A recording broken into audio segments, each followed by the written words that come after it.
अस्सलामुअलैकुम रहमतुल्लाहि व बरकातुहू। आप देख रहे हैं मेरा यूट्यूब चैनल और मैं हूं गुलाम नबी मद्दी। आज 26 जनवरी 2024 है और आज दिन है जुमअतुल मुबारक का। इस वीडियो में गजा और इसराइल के दरमियान जारी जंग के हवाले से ताज़ा तरीन खबरें हैं, नई अपडेट्स, नई मालूमात और डेवलपमेंट्स हैं, वो आपके सामने रखने जा रहे हैं। नाज़रीन किराम, गजा और इसराइल के दरमियान इस वक्त शदीद घुमसान की खूनी जंग चल रही है। आज इस जंग का 112वां दिन है। इसराइली फौजें गजा के अंदर घुसी हुई हैं, लेकिन मुजाहिदीन इसराइली फौज को मार मार कर भगा रहे हैं। मैदान जंग की ताज़ा तरीन खबरें, इत्तलाआत और मालूमात मेरे सामने हैं, जो मैं आपके सामने नशर करने लगा हूं, जिनसे आपको अंदाजा होगा कि गजा में कैसे यहूदी फौजों के छक्के छुड़ाए जा रहे हैं। आज की सबसे बड़ी धमाकेदार खबर यह है कि इसराइली फौज ने एतराफ़ किया है कि गुज़श्ता 24 घंटे में हमें बहुत बड़ा नुकसान हुआ है। इसराइली फौज की जानिब से एतराफ़ किया गया है कि गुज़श्ता 24 घंटे में 38 यहूदी फौजी शदीद ज़ख्मी हुए हैं। नाज़रीन किराम, आपको पता है इसराइली फौज अपने नुकसानात का 1% भी नहीं बताती है। अब अगर 38 फौजी जख्मी हुए हैं तो क्या इन 38 फौजियों में से कोई एक भी हलाक नहीं हुआ है? यह बहुत बड़ा सवाल है कि 38 फौजी जख्मी हो गए हैं और हलाक एक भी नहीं हुआ है। और क्या ये 38 फौजी फिर एक ही जगह में जख्मी हुए हैं?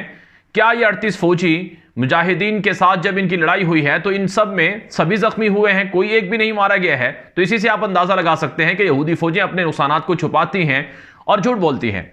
इसराइली फौज के एतराफ़ के मुताबिक अभी तक गजा में इसराइली फौज के 92 दिनों में सिर्फ 1300 यहूदी फौजी जख्मी हुए हैं।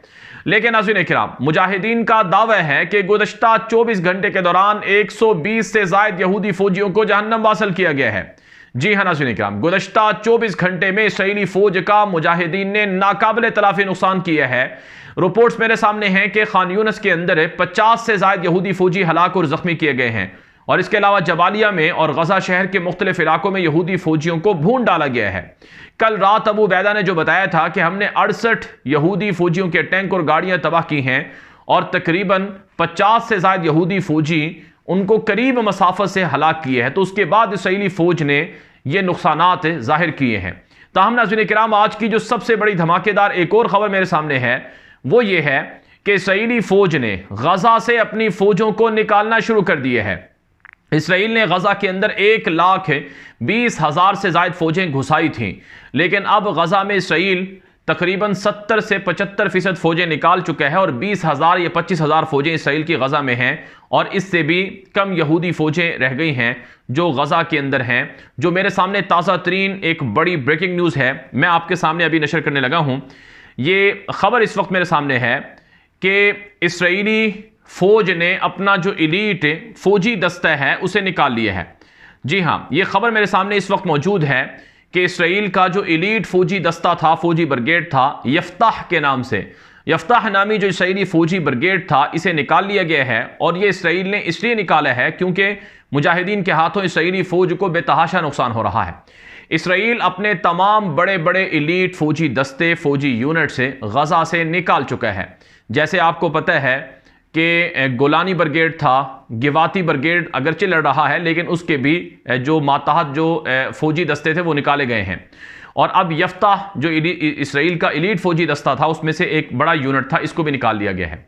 तो गजा के अंदर खान यूनिस में अब थोड़े बहुत फौजी रह गए हैं जो मुजाहिदीन के हाथों जहन्नम वासल हो रहे हैं। एक रिपोर्ट के मुताबिक मुजाहिदीन के तबाहकुन हमलों की वजह से तकरीबन 80,000 से ज़ायद यहूदी फौजी भाग चुके हैं। जी हाँ, 80,000 यहूदी फौजें गजा से फरार हो चुकी हैं। 80,000 यहूदी फौजी गजा से फरार हो चुके हैं।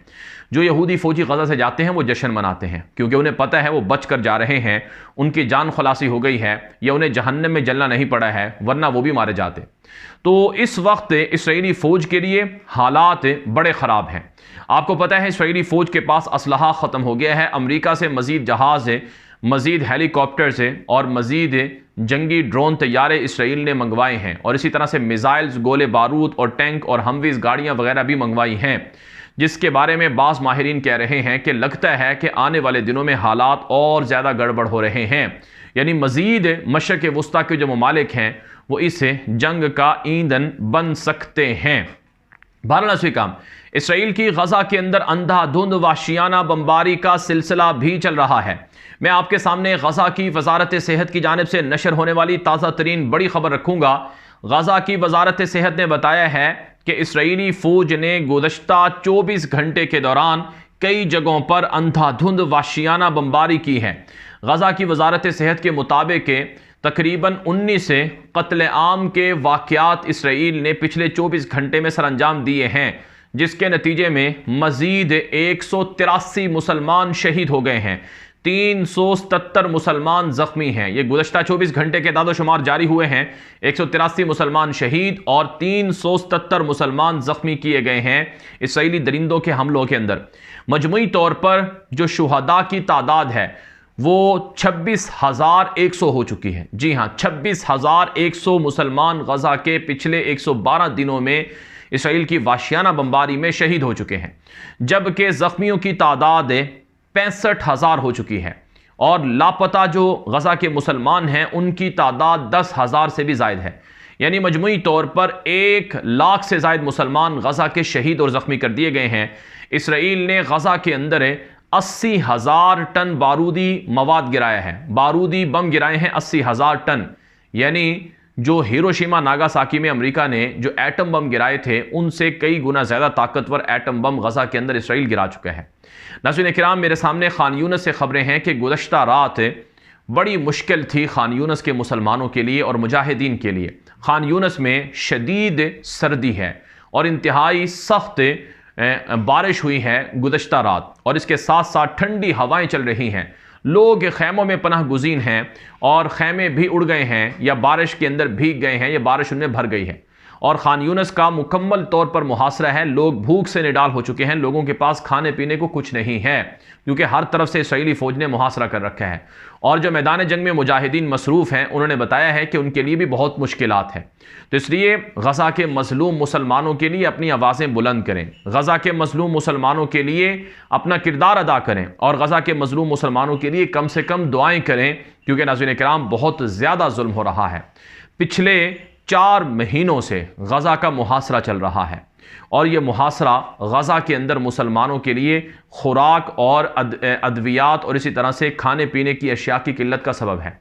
अमेरिका का सेनेटर है बर्नी सैंडर्स, उसने भी ये कहा है कि इसराइल गजा के अंदर जानबूझकर लोगों को भूख से हलाक कर रहा है, लोगों को जानबूझकर भूखा रखकर इसराइल गजा के लोगों को शहीद कर रहा है। भारत काम गजा के मुसलमानों के सब्र को दाद दीजिए कि वो डटे हुए हैं और वो अपने मुजाहिदीन के शाना बशाना जालिम सहयूनियों के सामने सरेंडर करने को तैयार नहीं हैं। वो कहते हैं कि मौत हमारे लिए फ़ख्र है, शहादत हमारे लिए फ़ख्र है, हम इससे पीछे नहीं हटेंगे। वाराणसी काम कुछ मज़ीद ख़बरें आपके सामने रखूँगा। आज की जो एक और बड़ी ख़बर है वो ये है कि आलमी अदालत इंसाफ ने आज इसराइल के ख़िलाफ़ जंगी जराइम के मुकदमे का फ़ैसला सुनाना है। ये इब्तदाई फ़ैसला होगा, अबूरी फ़ैसला होगा जो आलमी अदालत इंसाफ की जानिब से सामने आएगा और फिर उसके बाद तफसीली फ़ैसला भी सामने आ सकता है। मेरे सामने ईरानी सदर इब्राहिम रईसी का यह बयान मौजूद है। उन्होंने कहा कि जनूबी अफ्रीका ने इसराइल के ख़िलाफ़ जंगी जराइम का मुकदमा दर्ज करवा के बहुत बड़ी बहादुरी का काम किया है और हम तवक्को रखते हैं कि आलमी अदालत इंसाफ इसराइल के जंगी जराइम की सज़ा उसको सुनाएगी और आलमी अदालत इंसाफ के फ़ैसले की रोशनी में गजा के मुसलमानों को इंसाफ मिलेगा। नाज़रीन किराम, ख़बरें आ रही हैं कि पूरी दुनिया की नज़रें इस वक्त आलमी अदालत इंसाफ पर लगी हैं। अगले चंद घंटों में आलमी अदालत इंसाफ बड़ा फैसला सुनाने जा रही है। अगर खुदा न खास्ता आलमी अदालत इंसाफ ने इसराइल को बरी कर दिया और जंगी जराइम की सज़ा ना दी या जंगी जराइम के इर्तिकाब का मुर्तकब करार ना दिया तो फिर इससे इसराइल को और ज़्यादा शह मिलेगी और वह गज़ा के अंदर मज़ीद हमले करेगा और गज़ा के मुसलमानों को मज़ीद कत्ल करेगा। यह माहिरीन की जानिब से बताया जा रहा है। फिर नाज़रीन किराम, जो आज की एक और बड़ी ख़बर है मेरे सामने वो ये है कि इसराइल की जानिब से जनूबी अफ्रीका के साथ ताल्लुकात ख़त्म करने की मुहिम शुरू कर दी गई है। जो इसराइल की जो एयरलाइन है एल आल के नाम से, उसने जोहानिसबर्ग यानी जनूबी अफ्रीका का जो बड़ा शहर जोहानिसबर्ग है वहाँ के लिए अपनी परवाज़ें मुअत्तल कर दी हैं और इसराइल के अंदर भी जनूबी अफ्रीका से परवाज़ों को आने नहीं दिया जा रहा है और जनूबी अफ्रीका के साथ हर तरह के ताल्लुकात इसराइल ख़त्म करेगा। ये अबरानी मीडिया की रिपोर्ट्स में बताया जा रहा है क्यों नाज़रीन किराम? क्योंकि इसराइल ने, जनूबी अफ्रीका ने इसराइल के खिलाफ जंगी जराइम का मुकदमा दर्ज करवाया था। पूरी दुनिया जनूबी अफ्रीका को दाद दे रही है, जनूबी अफ्रीका की बहादुरी पर जनूबी अफ्रीका को खराज तासीन पेश किया जा रहा है। लेकिन इसराइल जो जालिम है, दहशतगर्द है, वो जनूबी अफ्रीका से ताल्लुकात ख़त्म कर रहा है और उसे पाबंदियाँ और सज़ा सुनाने की धमकियाँ दे रहा है। फिर आज की एक और बड़ी खबर आपके सामने रखेंगे कि गजा और इसराइल की जंग ने इसराइल के अंदर बगावत पैदा करवा दी है। खबर मेरे सामने है, अबरानी मीडिया मारिफ की रिपोर्ट है।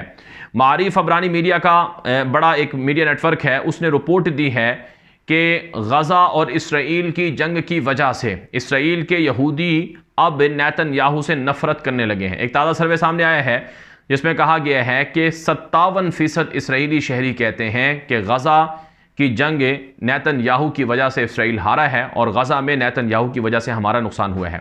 लिहाजा इसराइली यहूदियों का ये सर्वे में राय देनी है। उन्होंने राय दी है कि 57% यहूदी कहते हैं कि मौजूदा हुकूमत ये इसराइली कैदियों को गजा से रिहा करवाने की अहल नहीं है। और इसी तरह से 52% इसराइली कहते हैं कि इसराइल का जो अगला वज़ीर आज़म है वो बेनी गैंट्स को होना चाहिए, ना कि नेतन्याहू को। बेनी गैंट्स इसराइल का साबिक वज़ीर दिफा भी रहा है और एक बड़ी सियासी जमात रखता है और नेतन्याहू के साथ इस वक्त जंगी काबीना का हिस्सा भी है। यानी नेतन्याहू की जमात लिक्विड पार्टी है और बेनी गैंट्स की जमात का नाम और है, लेकिन बेनी गैंट्स जंग के बाद नेतन्याहू की जंगी काबीना में शामिल हो गया था।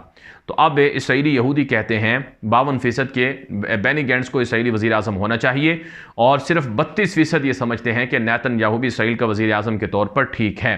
बहरहाल नाज़रीन किराम, इसराइल के अंदर बगावत फूटी हुई है। इसराइली जो यहूदी हैं वो प्रोटेस्ट कर रहे हैं। चुनांचे आप जानते हैं कि रोज़ाना इसराइली मुख्तलिफ शहरों में, कभी कैपिटल तेल अवीव के अंदर नेतन्याहू के घर के सामने प्रोटेस्ट होता है, कभी वजारत दिफा के दफ्तर के बाहर प्रोटेस्ट होता है, कभी पार्लियामेंट पर यहूदी शहरी हमला कर देते हैं और यहूदियों के अंदर नफरत फैल चुकी है। मैं पिछले वीलॉग्स में मुसलसल बताता रहा हूँ कि 12 लाख के करीब यहूदी इसराइल से भाग चुके हैं और इसराइल के एयरपोर्ट्स बंद हैं, बंदरगाहें वीरान हैं, कारखाने बंद हैं, फैक्ट्रियां बंद हैं। 10 लाख यहूदी शहरी बेरोज़गार हो चुके हैं और हालात यहूदियों के लिए मुसलसल ख़राब दर ख़राब होते जा रहे हैं। बहरहाल आज की एक और बड़ी खबर आपके सामने रखेंगे कि इसराइली वज़ीर आज़म नेतन्याहू ने कतर को हमास का पुश्तिबान करार दिया था। इसराइली वज़ीर आज़म नेतन्याहू ने कहा था कि कतर भी हमास के साथ इसराइल के खिलाफ खड़ा हुआ है, लिहाजा हम हमास से निमटने के बाद कतर को भी सज़ा देंगे। इस पर अमेरिका के वज़ीर ख़ारजा एंटोनी ब्लिंकन का बयान सामने आया है कि कतर अमेरिका का इत्तिहादी है, लिहाजा कतर के खिलाफ किसी भी तरह की बयानबाजी कबूल नहीं है। कतर गजा और इसराइल की जंग में हमारे साथ ताउन कर रहा है, लिहाजा कतर के हवाले से जो बयानात दिए जा रहे हैं ये दुरुस्त नहीं हैं। नाज़रीन किराम, कतर में हमास का सियासी दफ्तर है। इस्माइल हनिया, खालिद मिशेल और टॉप जो लीडरशिप है हमास की वहीं पर मौजूद है। इसराइल को गुस्सा है कि हमास के बड़े बड़े लीडर कतर के अंदर क्यों रहते हैं।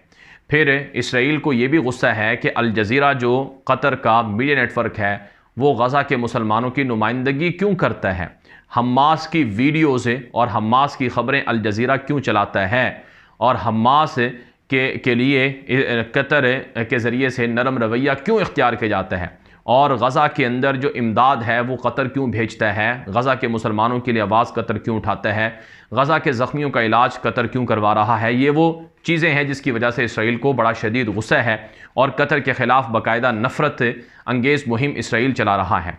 बहरहाल से काम, आज की जो एक और बड़ी ख़बर मेरे सामने है वो ये है कि यमन और अमेरिका के दरमियान जो जंग है ये मज़ीद फैल गई है।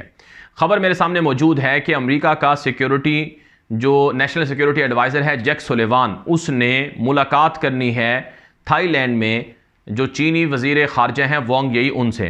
रिपोर्ट सामने आ रही हैं, वॉल स्ट्रीट जर्नल ने मेरे सामने रिपोर्ट है वॉल स्ट्रीट जर्नल की कि Jack Sullivan Chinese foreign minister से मुलाकात करने जा रहे हैं रेड सी के अंदर बाहर अहमर में होने वाले हूसियों के अटैक के हवाले से। रिपोर्ट्स इस वक्त मेरे सामने है कि अमरीकी सिक्योरिटी का जो एडवाइज़र है नेशनल सिक्योरिटी का जैक सुलेवान ये थाईलैंड पहुंचा है ताकि जो एक मीटिंग है उसमें भी शिरकत करे और चीनी जो फॉरेन मिनिस्टर है उससे भी मुलाकात करे। नाज़रीन इकराम, खबरें आ रही हैं कि अमेरिका ने चीन से मदद मांगी है कि यमन के अंसारुल्लाह हूसियों के हमले बाहर अहमर में बंद करवाने के लिए चाइना रोल प्ले करे। और राइटर्स ने रिपोर्ट दी है कि चीन ने ईरान को कहा है कि यमन के अंसारुल्लाह हूसियों को कहें कि वो बाहर अहमर में हमले बंद करे। ताहम नाज़रीन इकराम, चीन ने आलमी बरादरी के सामने ये मौक़िफ़ रखा है कि फ़लस्तीन का मसला हल किया जाए, और इसके लिए एक आलमी कॉन्फ्रेंस भी चाइना ने बुला रखी है। ख़बर यह भी है कि चाइना का जो मंदूब अक़वाम मुत्तहिदा के अंदर है, उसने भी ये कहा है कि ये जो जंग है ये बंद की जाए, और चाइना के मंदूब के साथ साथ रशियन जो एनओए है अक़वाम मुत्तहिदा में, उसने भी ये कहा है कि जंग बंद की जाए। बाकायदा चीन और रूस दोनों करारदादें लाए हैं जंग बंदी के हवाले से, लेकिन अमेरिका उसे वीटो करता है। तो ऐसा नहीं है कि चाइना यमन के अंसारुल्लाह हूसियों को प्रेशराइज करके जंग हमले बंद करवाएगा और इसराइल या अमेरिका को फ़ायदा देगा, ऐसा नहीं हो सकता है। बल्कि चीन ने कहा है कि अगर बाहर अहमर में मशरिक़ वस्ता में हालात को बेहतर करना है तो ये जंग रोकनी पड़ेगी।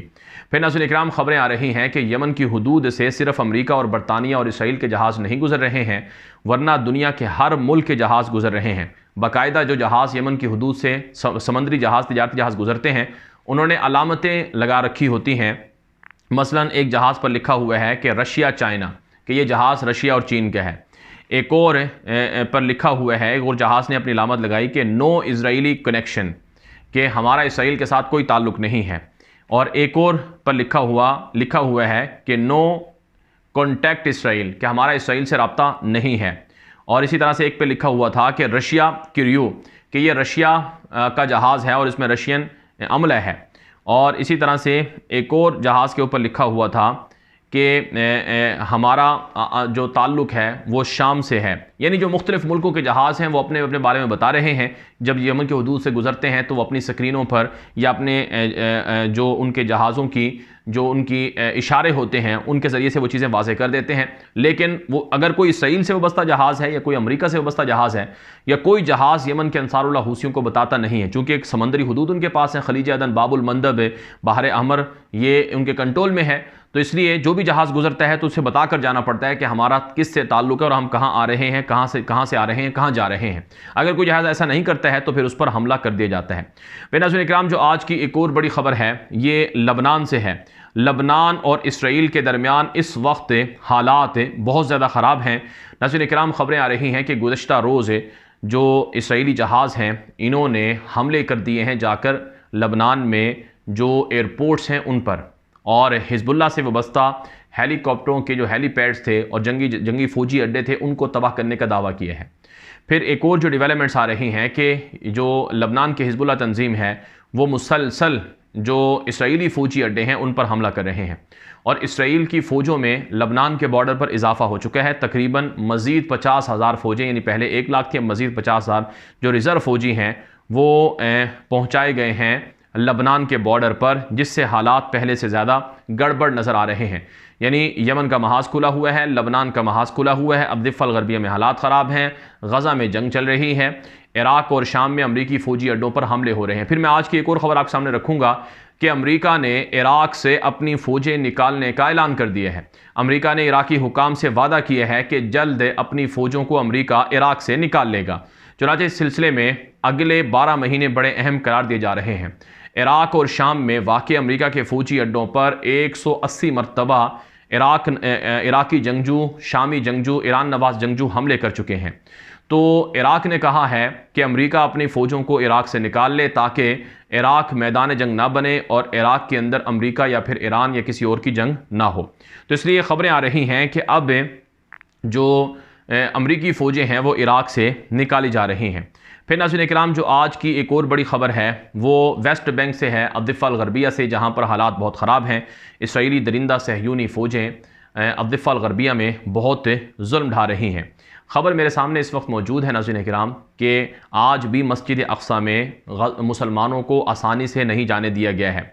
मस्जिद अक़सा का मुहासरा चल रहा है। एक लिमिटेड तादाद है लोगों की जो जाने दी जाती है, यानी 5,000, 8,000, 10,000, ज़्यादा करो 15,000 लोग जाते हैं, वरना आम दिनों में 50,000, 1 लाख मुसलमान मस्जिद अक़सा में नमाज जुमा अदा करते थे। तो आज भी जुमे का दिन है और हमारे सामने ख़बरें आ रही हैं मस्जिद अक़सा से कि वहाँ लोगों को जाने नहीं दिया गया है, रास्ते बंद किए गए हैं, पुलिस ने लोगों को ज़बरदस्ती मारा पीटा भी है और मस्जिद अक़सा में नमाज़ें पढ़ने से रोका भी है। इसके साथ साथ नाज़रीन किराम, जो तौबास एक इलाका है अब दिफ़्फ़ा अल-ग़रबिया का, वहाँ पर हालात बहुत ख़राब हैं। वहाँ पर अब दिफ़्फ़ा अल-ग़रबिया का जो इलाका तौबास है वहाँ पर मुजाहिदीन ने झड़पें की हैं यहूदी फ़ौज के साथ, और उन झड़पों में कई यहूदी फौजियों को हलाक और ज़ख्मी किया गया है। अब तक ये अहम तरीन मालूमात हैं, खबरें हैं, डेवलपमेंट्स हैं जो आपके सामने रखी गई हैं। मजीद इस तरह की मालूमात और खबरों के लिए आप हमारा यूट्यूब चैनल है गुलाम नबी मद्दी, उसे सब्सक्राइब कर लें, आगे नशर कर लें। जितने ज़्यादा लोगों तक आप ये मालूमात पहुँचाते हैं उतना ही लोगों को हक़ाइक़ मालूम होते हैं, वो फ़लस्तीन के लिए दुआ करते हैं, किरदार अदा करते हैं। इजाज़त दीजिए। अस्सलामु अलैकुम रहमतुल्लाहि व बरकातहू।